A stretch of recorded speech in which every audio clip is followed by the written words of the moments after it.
Hi everyone, and welcome to another Albion Online Dev Talk. Today marks the last Dev Talk of the year, and I'm excited to sit down with you and look back at everything that happened in Albion in 2025. It's been a big year for the game, with 16 patches and 3 major content updates, the most recent arriving just a few weeks ago to round out the year. So before we dive into the broader recap, let's start with Realm Divided. Realm Divided launched at the end of November, and right away we saw an incredible surge of activity across the Royal Continent.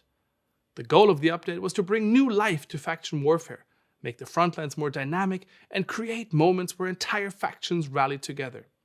It's been great to see how quickly you all have embraced the update. Since launch, there have been more than 50 million combined kills and knockdowns in faction warfare, and compared to before the update, the number of daily faction warfare kills has more than tripled. Alongside the kills, you've cleared roughly 500,000 faction camps and sieged more than 1,000 fortresses across the Royal Continent. This level of engagement has been incredibly encouraging for us, and it's great to see so many of you enjoying the overhauled system. Of course, there are still a few kinks to iron out, and we're actively listening to your feedback on the pain points. The current balance between factions isn't quite where we wanted, and defending fortresses is still too easy compared to attacking them. These and other smaller issues are being actively discussed internally, and we're already planning further additions and improvements to build on this strong start. But Realm Divided is just one moment in a much larger year, so let's take a step back and look at everything that shaped Albion in 2025. It was a year of growth and change. Albion expanded into new spaces, introduced new types of gameplay, welcomed new players from new platforms, and strengthened its connection with the community. Each update pushed the game forward in its own way, and together they helped shape a more vibrant and varied world. We began the year with Rogue Frontier, which turned its attention to the Outlands. The introduction of the smugglers, along with their hidden dens and market network, gave players more freedom to base themselves deep in the Black Zones. It also smoothed out the friction of playing far from the royal cities. These changes supported the long-term health of all types of open-world content by making the Outlands feel more accessible and less dominated by established groups. Rogue Frontier added convenience and encouraged more players to take part in the highest-risk areas of the game, helping spread activity and opportunity across the map. From there, the focus shifted underground with Abyssal Depths and its name-giving new dungeon, The Depths. This new small group PvP mode introduced high-pressure extraction-style combat for duos and trios, with fast engagements and a rule set that kept gearing costs manageable. Thanks to the Antiquarian's Den in the royal cities, players could jump straight into meaningful PvP without long travel or setup. Over time, the Depths have begun carving out their own identity alongside Hellgates and corrupted dungeons. They offer a fresh entry point for newer PvP players and broaden the competitive landscape for veterans. On top of this, Abyssal Depths introduced a wide range of improvements for new players. We streamlined the early game progression, updated tutorial guidance, and improved the clarity of feature introductions so players could understand the game systems more naturally. We also added clearer objectives, better rewards for early activities, and improved navigation cues throughout the early experience. These changes helped new players find their footing more quickly and made the journey into Albion's world feel smoother and more engaging.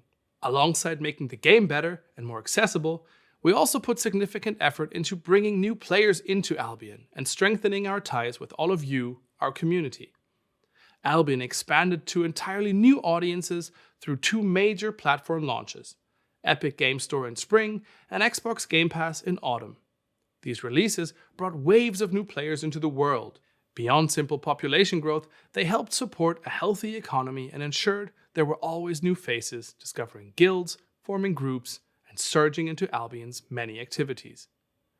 We also tried out something new in summer, The Crucible, a month-long event featuring more than 100 content creators forming their own guilds and battling for a real-life Galatine pair forged by Man-at-Arms.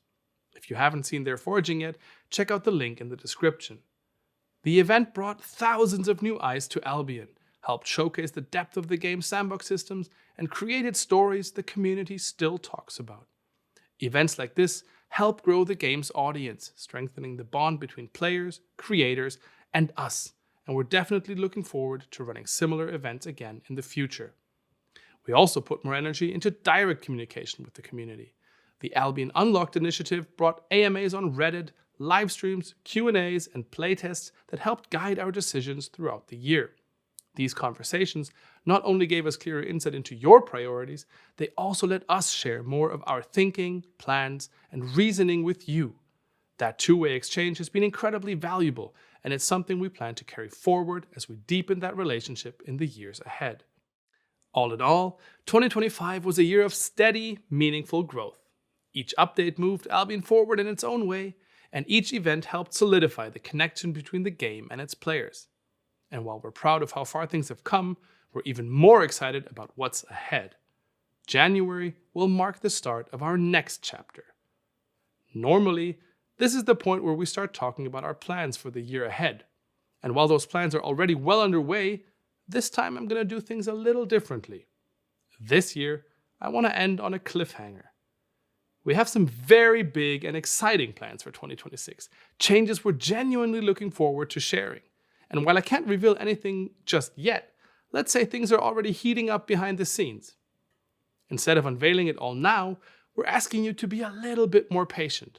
We're saving the details for January, when we'll be dropping some major news to kick off the new year. Until then, I want to thank all of you for your support throughout 2025. It's been another incredible year in Albion, and we're grateful to share it with such a passionate and dedicated community. Enjoy the rest of the season, have a wonderful holiday break, and we'll see you in January for a big announcement.